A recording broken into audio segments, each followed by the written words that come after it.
નમસ્કાર વિદ્યાર્થી મિત્રો, મારી યુટ્યુબ ચેનલ સંજય પટેલમાં આપ સૌનું હાર્દિક સ્વાગત છે।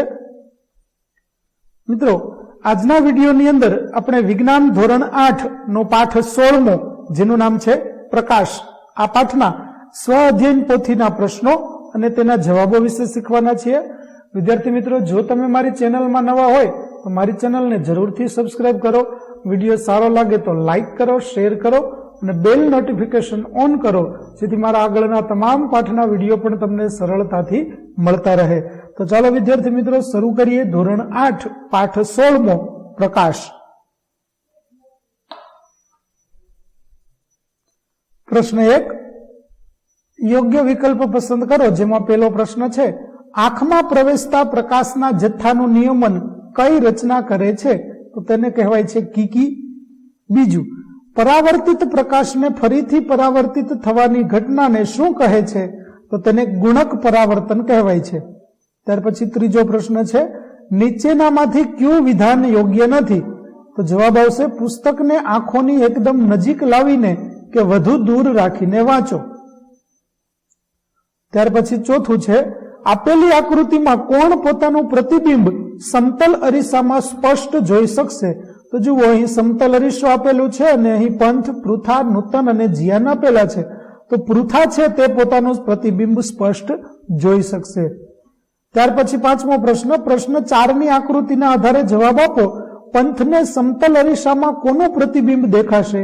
તો પંથ છે તે અહીં ઉભો છે, તો તેને પૃથાનું પ્રતિબિંબ જોવા મળશે।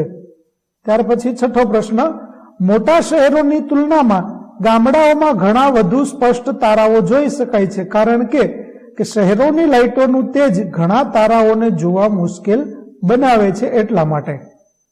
ત્યાર પછી પ્રશ્નોના નીચેના પ્રશ્નોના ટૂંકમાં ઉત્તર આપો। પહેલો પ્રશ્ન, વસ્તુઓને જોવા માટે માત્ર આંખ જ જરૂરી છે, આ વિધાન સાથે તમે સહમત છો? શા માટે? તો વસ્તુઓ જોવા માટે તેના પર પડતો પ્રકાશ પરાવર્તન થઈ આપણી આંખમાં પ્રવેશવો જોઈએ, જેથી વસ્તુઓ જેવી હોય તો આંખ અને પ્રકાશ બંનેનું હોવું જોઈએ। આપણે અંધારામાં વસ્તુઓ જોઈ શકતા નથી। આઠમો પ્રશ્ન, સમતલ અરીસા વડે રચાતા પ્રતિબિંબની સમજ આપતી આકૃતિ રચો। તો જુઓ વિદ્યાર્થી મિત્રો, અહીં સમતલ અરીસા વડે જે આકૃતિ રચાઈ છે તેની આકૃતિ છે તે દોરેલી છે। આ આકૃતિ તમે તમારા સ્વ અધ્યયન પોથીની અંદર દોરી દેજો। ત્યાર પછી પ્રશ્ન 9 છે નીચે આપેલી આકૃતિને સંગત પરાવર્તનનો નિયમ લખો। આકૃતિમાં આપાત કોણ અને પરાવર્તન કોણના માપ સરખા છે।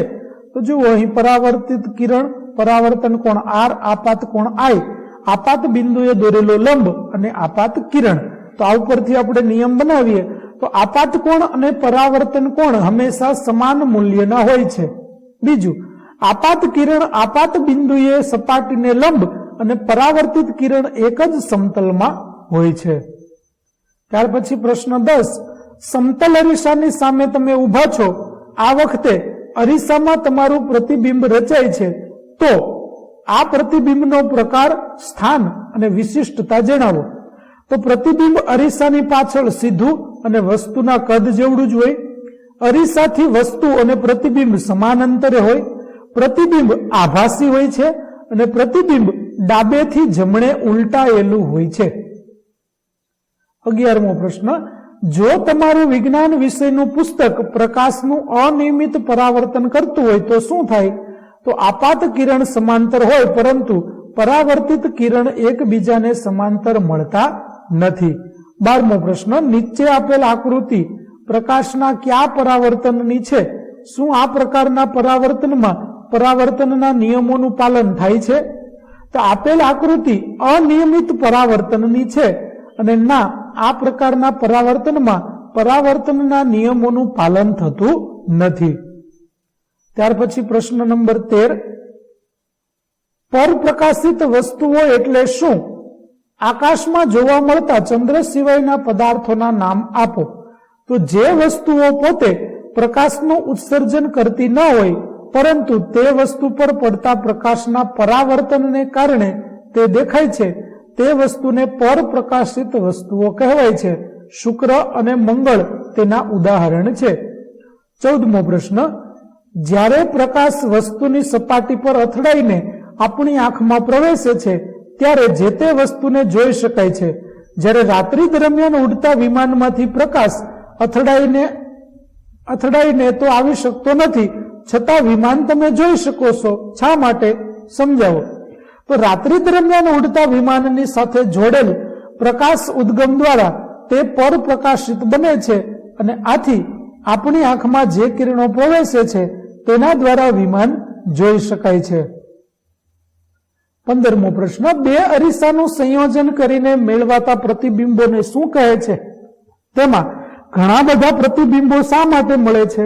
તો તેને ગુણક પ્રતિબિંબ કહેવાય છે. તેમાં બે અરીસાઓ ચોક્કસ કોણે રાખેલા હોવાથી પરાવર્તિત પ્રકાશને ફરીથી પરાવર્તિત કરી શકાય છે. આથી આપણને ઘણા બધા પ્રતિબિંબ મળે છે. 16મો પ્રશ્ન, પ્રતિબિંબોની સંખ્યા બરાબર 360 અંશ છેદમાં બે અરીસા વચ્ચેનો ખૂણો -1. ઉપરોક્ત સૂત્રનો ઉપયોગ કરી બે અરીસા વચ્ચે 60 અંશ અને 120 અંશના ખૂણા રાખવાથી કેટલા પ્રતિબિંબો મળે તેની ગણતરી કરો. તો 60 અંશ માટે પ્રતિબિંબોની સંખ્યા બરાબર 360 છેદમાં 60 -1 બરાબર 6 -1 બરાબર 5 પ્રતિબિંબ મળશે. જ્યારે 120 અંશ માટે પ્રતિબિંબોની સંખ્યા 360 છેદમાં 120 -1 બરાબર 3 -1 બરાબર 2 પ્રતિબિંબો મળશે. ત્યાર પછી 17મો પ્રશ્ન, સામાન્ય રીતે મોટી ઉંમરના લોકોની દ્રષ્ટિ ધૂંધળી થઈ જાય છે, તો આ ખામીનું કારણ અને તેના ઉપાય શું હોઈ શકે? તો મોટી ઉંમરે આંખોના લેન્સ ધૂંધળા બની જવાને લીધે દ્રષ્ટિ ઝાંખી થઈ જાય છે. આ પ્રકારની આંખની ખામીને આંખનો મોતિયો કહે છે. તેના કારણે આંખની દ્રષ્ટિ નબળી પડી જાય છે. તેમાં આંખનો અપારદર્શક લેન્સને દૂર કરી નવો કૃત્રિમ લેન્સ દાખલ કરવામાં આવે છે. 18મો પ્રશ્ન, ધારો કે તમે કોઈ અંધારિયા ઓરડામાં છો, શું તમને ઓરડામાં કોઈ વસ્તુ દેખાશે? શા માટે? તો વસ્તુ જોવા માટે તેના પર પડતો પ્રકાશ પરાવર્તિત થઈ આપણી આંખમાં પ્રવેશવો જોઈએ. અંધારિયા ઓરડામાં પ્રકાશ ન હોવાથી આપણે વસ્તુ જોઈ શકતા નથી. 19મો પ્રશ્ન, કાર્તિક આકૃતિમાં આપેલ પાઇપમાંથી ઝાડને જોવા માંગે છે, તો શું તે જોઈ શકશે? શા માટે? તો જુઓ, અહીં આકૃતિ છે તેમાંથી ઝાડ જોવા મળશે નહીં. શું કામે? કે કારણ કે કાર્તિક આકૃતિમાં આપેલ પાઇપમાંથી ઝાડ જોઈ શકશે નહીં, કારણ કે પાઇપ વચ્ચેથી વક્રાકાર હોવાથી કાર્તિક ઝાડને જોઈ શકશે નહીં. ત્યાર પછી પ્રશ્ન 20મો, વર્ક શબ્દને સમતલ અરીસાની સામે બે જુદી જુદી રીતે રાખેલ છે, તો અરીસામાં તેનું પ્રતિબિંબ કેવું દેખાશે? તો જુઓ, સમતલ અરીસામાં આડું લખેલું છે તે આપણને આવી રીતે જોવા મળશે, જ્યારે ઊભું લખેલું છે તે આપણને આવી રીતે જોવા મળશે. ત્યાર પછી પ્રશ્ન 21મો છે, વૈજ્ઞાનિક કારણ આપો, જેમાં ભીંત ચિત્રો અને વસ્ત્રોની ડિઝાઇન બનાવવા વાળા કેલિડોસ્કોપના સિદ્ધાંતનો ઉપયોગ કરે છે. કારણ કે કેલિડોસ્કોપનો અગત્યનો ગુણધર્મ એક જ પેટર્ન બીજી વાર જોવા મળતી નથી. આથી ભીંત ચિત્રો અને વસ્ત્રોની ડિઝાઇન બનાવતા લોકો નવી કલ્પના કરવા માટે કેલિડોસ્કોપ વાપરે છે. 22મો પ્રશ્ન, આપણે પુસ્તકને યોગ્ય અંતરે રાખીને વાંચવું જોઈએ.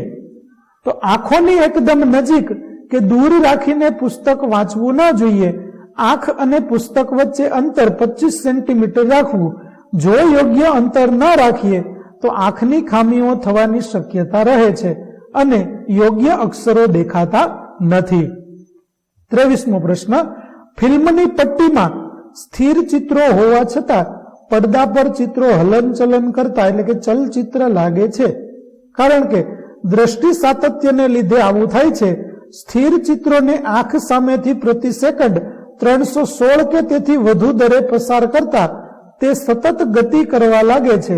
આથી ફિલ્મની પટ્ટીમાં ચિત્રો સ્થિર હોવા છતાં પડદા પર હલનચલન કરતા લાગે છે. ત્યાર પછી પ્રશ્ન છે, નીચેના પ્રશ્નોના ઉત્તર લખો. જેમાં 24મો પ્રશ્ન છે, માનવ આંખની નામ નિર્દેશ વાળી આકૃતિ દોરો. તો વિદ્યાર્થી મિત્રો, આ આકૃતિ આપણા પાઠ્યપુસ્તકની જ હોય, તમે પાઠ્યપુસ્તકમાંથી જોઈ અને આકૃતિ દોરી શકશો. 25મો પ્રશ્ન, આંખ કેવી રીતે કાર્ય કરે છે સમજાવો. તો પ્રકાશ સૌપ્રથમ પારદર્શક પટલમાં પ્રવેશ કરી વક્રીભવન પામે છે. કીકી દ્વારા નેત્રમણિ પર વક્રીભવન થઈને નેત્રપટલ પર પડે છે. ત્યાંથી પ્રકાશ સીધો સંવેદી કોષો દ્વારા પ્રકાશ સંવેદના અનુભવી દ્રષ્ટિચેતા મારફતે મગજ સુધી પહોંચે છે અને આપણે પ્રકાશ વડે વસ્તુ જોઈ શકીએ છીએ. 26મો પ્રશ્ન છે, જો તમે નીચે દર્શાવેલી કાગળની શીટ આપવામાં આવે તો તમે શું સમજવા માટેની પ્રવૃત્તિ કરશો, કેવી રીતે? ચાલો જોઈએ. તો આ શીટમાં અંધબિંદુના નિર્દેશન માટેની પ્રવૃત્તિ કરીશું. સૌપ્રથમ જમણી આંખ બંધ કરી શીટને આંખથી ભુજા જેટલા અંતરે રાખી સતત જોતા રહો. પછી ધીમે ધીમે શીટને નજીક લાવી પ્લસનું ચિહ્ન અદ્રશ્ય થતું જણાય છે. હવે જમણી આંખ બંધ કરી પ્લસને જોતા રહો અને શીટ નજીક લાવતા કાળું ટપકું અદ્રશ્ય થતું જણાય છે. આમ રેટિના પર એક એવું બિંદુ છે કે જ્યારે ત્યાં પ્રકાશ પડે છે ત્યારે તેનો સંદેશ મગજ સુધી પહોંચી શકતો નથી. તેને અંધ બિંદુ કહે છે. ત્યાર પછી 27મો પ્રશ્ન, તમારા વર્ગનો વિદ્યાર્થી અંકિત તેની સામે મૂકેલા જુદા જુદા રંગોને પારખી શકતો નથી, તો તમે તમારા અભ્યાસના આધારે એની એ ખામી વિશે શું કહેશો?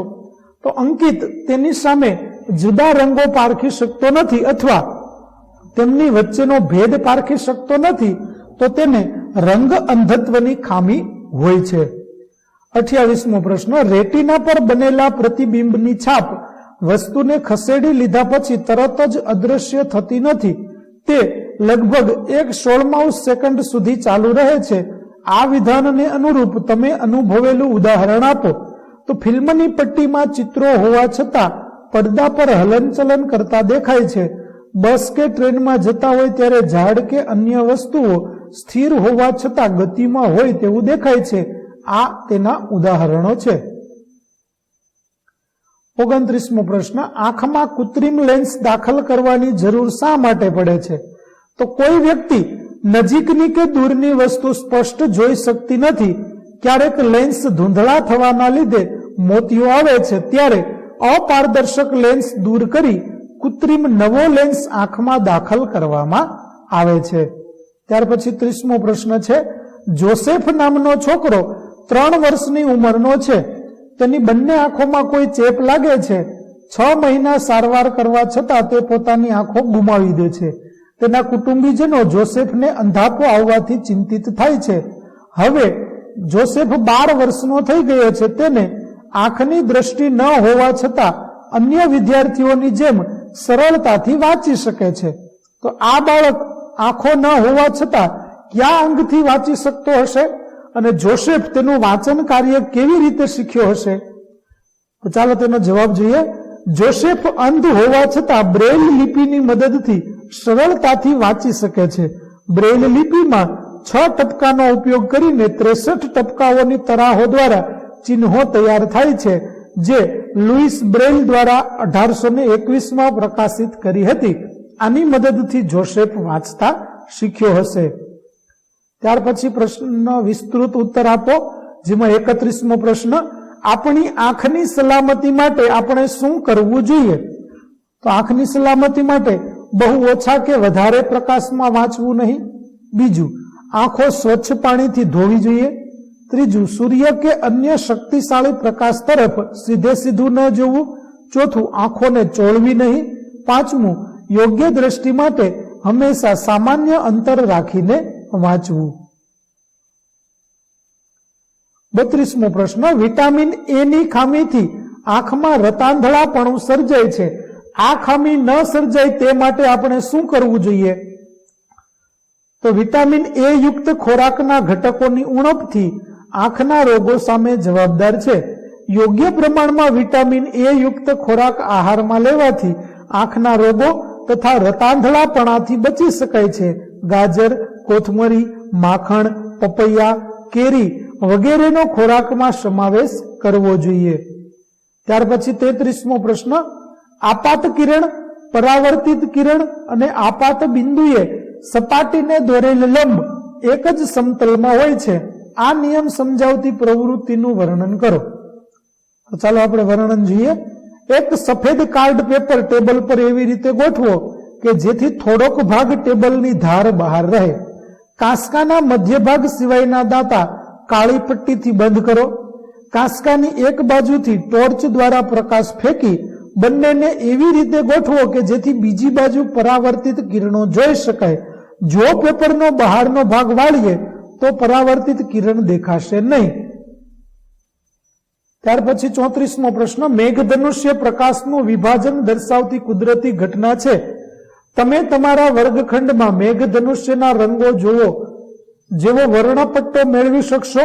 કેવી રીતે મેળવી શકાય તેનું વર્ણન કરો. તો ચાલો જોઈએ. તો યોગ્ય માપનો એક અરીસો લો, તેને વાટકામાં મૂકો, વાટકાને પાણીથી ભરો. આ ગોઠવણને બારીની નજીક મૂકો. સૂર્યપ્રકાશ અરીસામાં પડે તે રીતે વાટકાનું સ્થાન ગોઠવો. અરીસામાં પરાવર્તિત કિરણો સફેદ દિવાલ પર પડવા દો. દિવાલ સફેદ ન હોય તો દિવાલ પર મોટો સફેદ કાગળ ચિપકાવો અને પરાવર્તિત પ્રકાશમાં વિવિધ રંગો જોવા મળે છે. અરીસો અને પાણી બંને સંયુક્ત રીતે એક પ્રતીતિ રચે છે.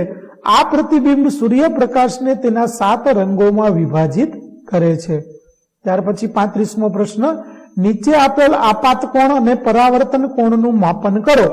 તો આપાત કોણ I, પરાવર્તન કોણ R બરાબર આપાત કોણનું માપ 90 - q અને પરાવર્તન કોણનું માપ થશે 90 - q. તો આ છે તે આપણો આપાત કોણ અને પરાવર્તન કોણનું માપ થશે. તો વિદ્યાર્થી મિત્રો, અહીં આપણા પાઠ 16 પ્રકાશના સ્વ અધ્યયન પોથીના પ્રશ્નો અને તેના જવાબો પૂરા થાય છે. આગળના પાઠના સ્વ અધ્યયન પોથીના પ્રશ્નો અને તેના જવાબો મેળવવા માટે મારી ચેનલને જરૂરથી સબસ્ક્રાઇબ કરો. ફરી મળીશું વિદ્યાર્થી મિત્રો નવા પાઠ સાથે. ત્યાં સુધી આવજો.